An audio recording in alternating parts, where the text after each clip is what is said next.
Hello, welcome everyone. Welcome to our Soul Where They Love, where we explore that love is safe, and if it's not safe, it's not love. And Jordan is in Arizona today, and we have Carmelina, and Toronto has a big snowstorm, so we're doing the old-fashioned way via Zoom. So, hello, Carmelina. Hello. And today is special because tomorrow is Valentine's Day. And we thought, we gotta get on a call. We gotta do a recording because we want to bring some good news and inspiration for whether you're single right now and tomorrow is Valentine's Day or you are in a relationship. So we wanted to explore something. So, Carmelina, we have this thing we were talking about. Forget the roses. Why your love story starts with you when you're That's it. single on Valentine's Day. So I wanted hmm to hear your take on that. Well, I think that theme actually also transfers into couple, being a great couple like later, because I think it took me many years to self-love.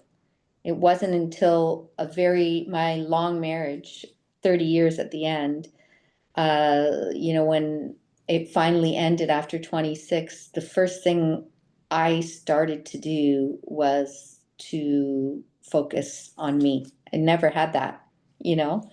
After the kids weren't there, I'd lost my job. I was alone, single. My friends had left, and for the first time, I started to focus on me. And I can tell you, it's taken 8 years. And there's been a whole portfolio of initiatives. And of course, you were part of that. I did the program 3 times. So, over the years. So, I always say to people, even now, is whether you're in a relationship or not, learn to love yourself, be the best version of yourself, because that changes. That should change. You should be growing, right? And that was one of the reasons why I've asked you to participate in this podcast about real love because you've been through an interesting journey because you were married for so long and then you Yeah. became single and then you did your inner work and now you're in a great relationship. And I think your story is very inspiring for many people because often when we get hurt, we're afraid and then we don't want to go back into the dating world and we're afraid of love. And that's why, love is safe. If it's not safe, it's not love. And it starts, like you said, with connecting with your own self and, Right. and letting go what we think a relationship should be with. And we learn most of this from the Hollywood movies, the songs on the radio, the Harlequin novels, and they're Right. all about infatuation. Yeah. They're all about, and they live happily ever after. We found this amazing love, which is actually infatuation, and then it's supposed to last into the sunset, and it's not the way it happens. And then we get hurt, and then we might end up thinking, I'll never find love. But it's not that. It's really an opportunity for us to go on an exploration of what it means to truly love. And that's been, for me, beautiful to watch you go through that. Yeah, it's reimagining what you were raised, at least in my generation, to what love should be. Now, taking it into a modern context, right? And I'm sure you've seen this with younger folks, right? They are being bombarded by what's a trend and what's acceptable and it's okay. There's all these ghosting, all these technical terms that have come out, right? And I think at the end of the day, there's one thing that's in fashion forever, one trend. It's feeling safe and feeling loved, which is what you said. And knowing that, yeah, that the person you're with, there's a grounding. But I think we're also used to dopamine, Mm. today, so you're talking about Hollywood. So today it's a different thing, everything's on social media and, oh, look, this person is wearing this and doing this and they can't afford to pay their rent. It's the same with love. People are taking their love stories onto social media. And it's very interesting because I had to reimagine. I went through that whole social media thing and now I haven't posted. Like I'm like, you know, I Yeah, I want to, remember there was here in Toronto, there was this general practitioner, this MD, who was married to a cardiologist. And if you watch the social media, the picture, the smiling and yeah, everything, and the guy ended up killing her. yeah. And So, young people really need to know that what you see on social media is the superficial part. What is gonna make you happy is connection. Like we are happy when first we start with a connection with our own self. If we don't have a connection with our own self, we will never experience happiness. And so when you connected with your own heart, then you can connect with somebody else's heart. But if you connect with your work, you feel happy. If you connect with the moment, you feel happy. It's really about connection. And if you're single right now and tomorrow is Valentine's Day and you're feeling like, oh, I'm a loser. You're not a loser. It doesn't mean you are a loser, but you're through the challenges and the pain that we experience, you have the opportunity of using this and say, I'm going to use this to my advantage. I'm going to use this to find what it means to have true love. And that's why we're doing this right now with this on podcast. yeah, that point about connection is very well taken. So I was doing a course, and one of the pain points for employers is something called the big detachment, where this generation of employees are no longer attached to their workplaces. It's impacting engagement. They're redefining what's important to them in a workspace. They believe in work-life balance. They want to travel, right? All these things. And the pandemic really heightened that, right? And I think with love, I'm also seeing that detachment, right? Because people give up because they're saying, I'm not finding it, because they're still tied.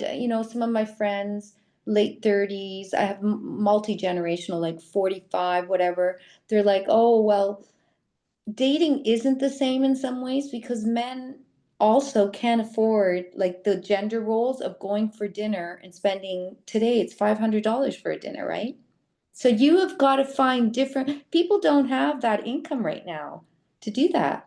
So you have got to really it's an opportunity today, just like they're redefining the workplace, to redefine love and realize what really matters, right? Yeah, and that's the thing is people have a choice right now. They can be conscious and decide, I want to have fun at work. And fun at work is only going to come by you connecting with your work. It doesn't mean that you sacrifice your whole life, but when you're there, you're passionate. You don't like the worst thing to do is to go for a paycheck. If Yeah. that's the only thing you have is a paycheck, It's the same in a relationship though, right? exactly.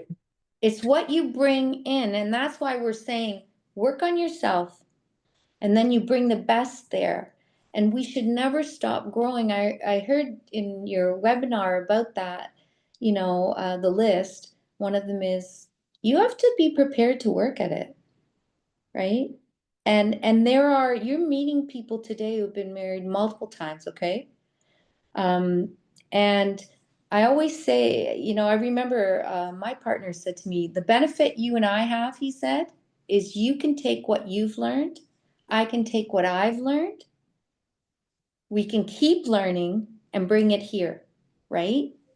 And it's the commitment to making it work that's important. Like I have one of my clients is in Spain and he's 60 years old and now he just asked his woman to marry him and she had a bad experience before him and he had a bad experience before her and kind of like both of them like have been scared. So, I've worked on that and I got him to see like if you look at the happy relationship, everybody's listening to this. Alexa, just a minute. My Alexa's going, she's going to ruin this. So just a minute.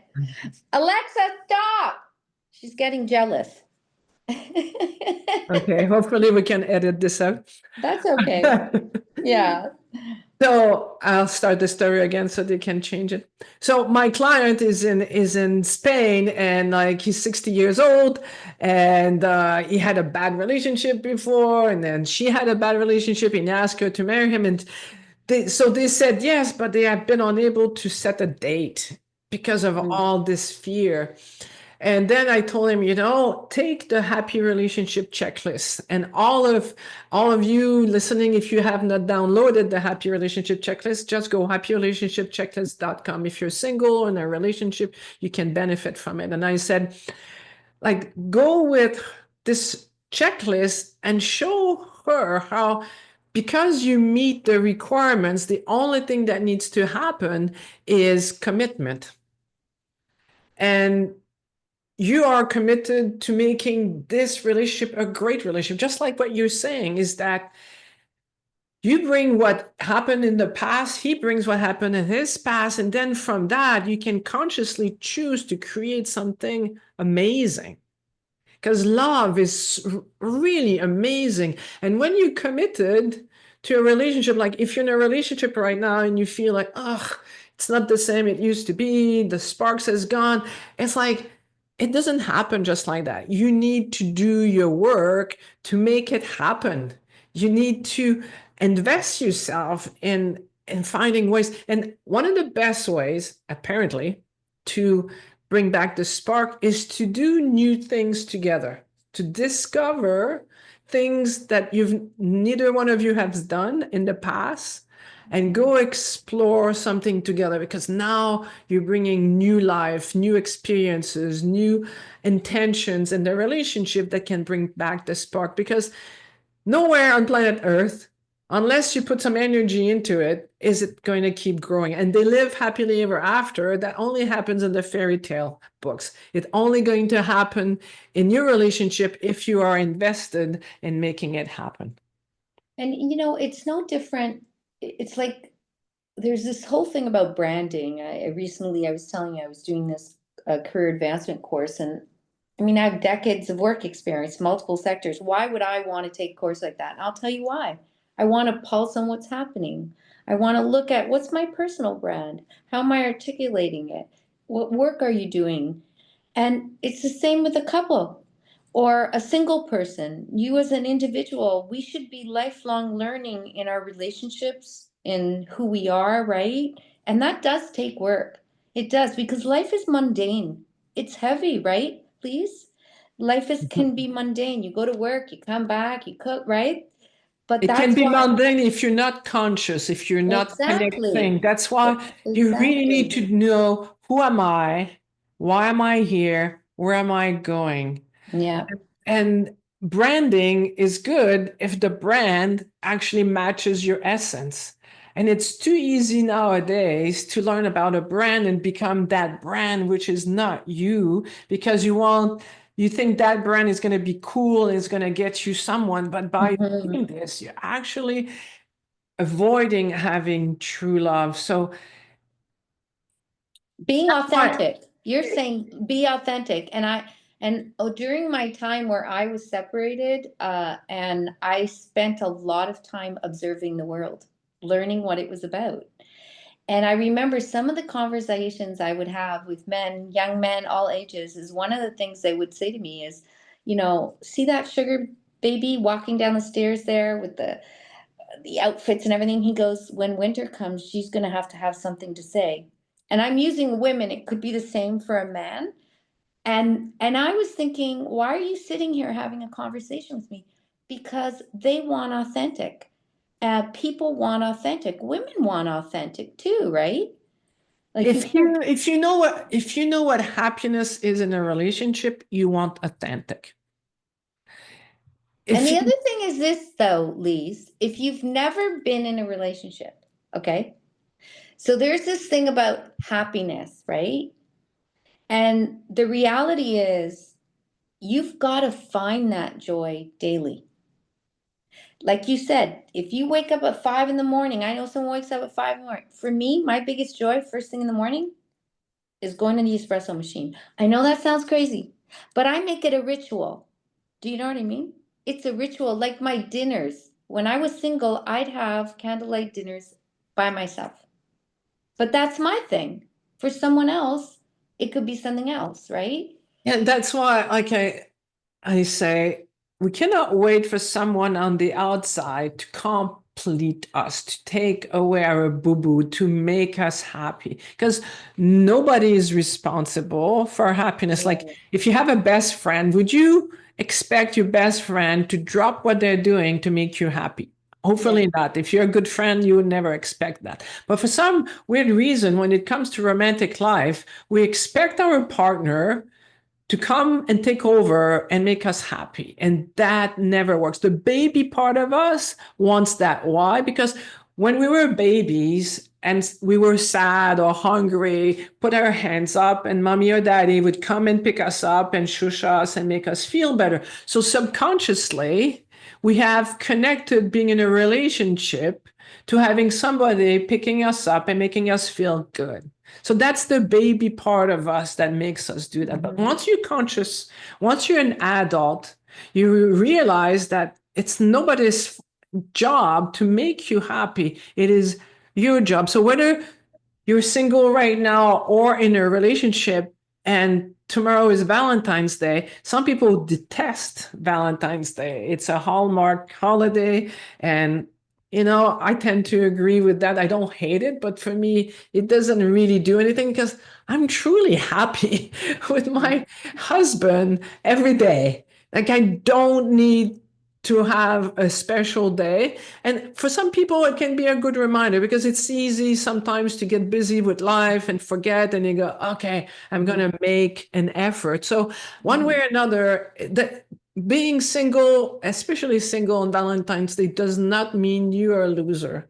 It just means that at some level, you haven't been able to know that you're worthy of love. You haven't been able to be clear on who you want to be with, and you have been scared of love. Those are the three things that will hold you back from experiencing a relationship. Because if you're single, at some level, it's better for you subconsciously. Guaranteed. Even if you claim with all your being that you want to be in a relationship and you're alone, it's because at some level, subconsciously, you feel it's safer for you to be alone than to be in a relationship. Listen, I was too afraid to give up a key. Like I mean, I had the codes, I had the keys here. Walk in anytime you want to my place, but my house, it was like, and I realized because it had become a safety zone for me, right? And anything that permeated that outside that safety zone, right? And getting over that, it took work, and I think all of us have to understand that is that if we want to experience love, we have to start with ourselves, like you said, and we have to really kind of realize that love feels different, you know.